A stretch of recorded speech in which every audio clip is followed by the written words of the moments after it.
it's time for everyone's favorite topic, purity rings, and how a little dash of third-wave postmodern feminism can literally destroy everything. We see the hostility, resentment, and the unraveling of the social fabric, and now one of the pillars of our culture is on the brink of slipping, the church. And a prime example of this is a former evangelical feminist pastor who plans on collecting purity rings, which are of course a symbol of patriarchal oppression, and recasting them to be a giant gold vagina to celebrate impurity. This will be great, right? I'm Ben Davies. This is Pure Hollywood.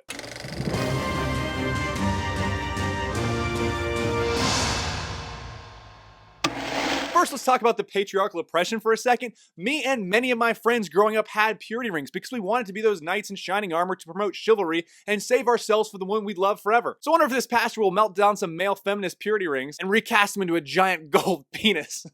I wonder if I can get them all collected and see if she'll do it. But of course, feminists and postmodernists alike believe that gravity is a result of literally the universe circling around them. So let's just follow their train of thought through. Of course, like many, the Huffington Post believe purity rings are a problem. They ask the question, quote, what should Christian feminists do with their old purity rings? Symbols of a patriarchal theology that has harmed countless women? Well, the obvious solution was found by former evangelical pastor and Christian author Nadia Bolz-Weber. And it's for you to send in your old purity rings so that she can recast them into a giant gold vagina to celebrate impurity. Woo! And you'll even get a certificate to show you did it. So let's talk about the culture for a second, and not from a religious standpoint. Is celebrating impurity for you better than abstinence? You know, sexual liberation. It's empowering.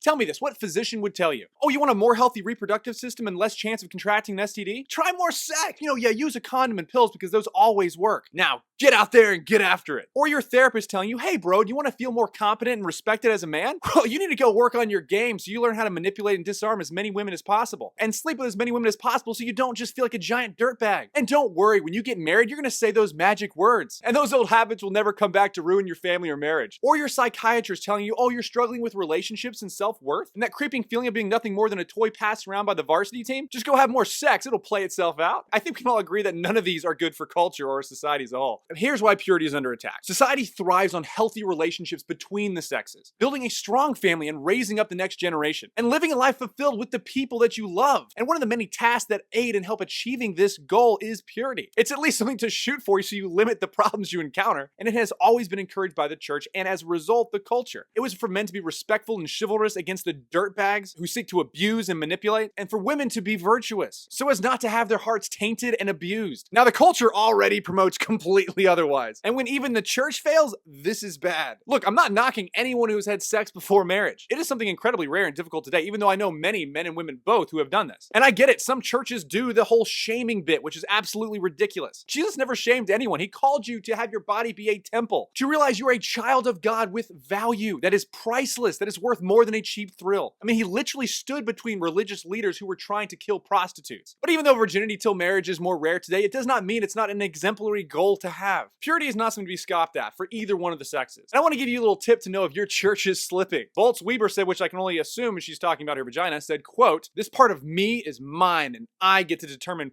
what is good for it, and if it's beautiful, and how I use it in the world, unquote. When your pastor starts saying I or mine instead of his or yours, check to see if your pastor's playing God and wanting you to follow and serve their own self-centered ideology. As Christians, we're servants of Christ, and everything is his. And for people who are not religious, who just want to live in a cohesive environment, I think demonizing purity while promoting promiscuity is probably not good for anyone. I'm Ben Davies, this is Pure Hollywood. Did you enjoy that video? Of course you enjoyed that video. So now you need to become a premium member to the Rebel. That way you have first access to Pure Hollywood and the entire Rebel lineup.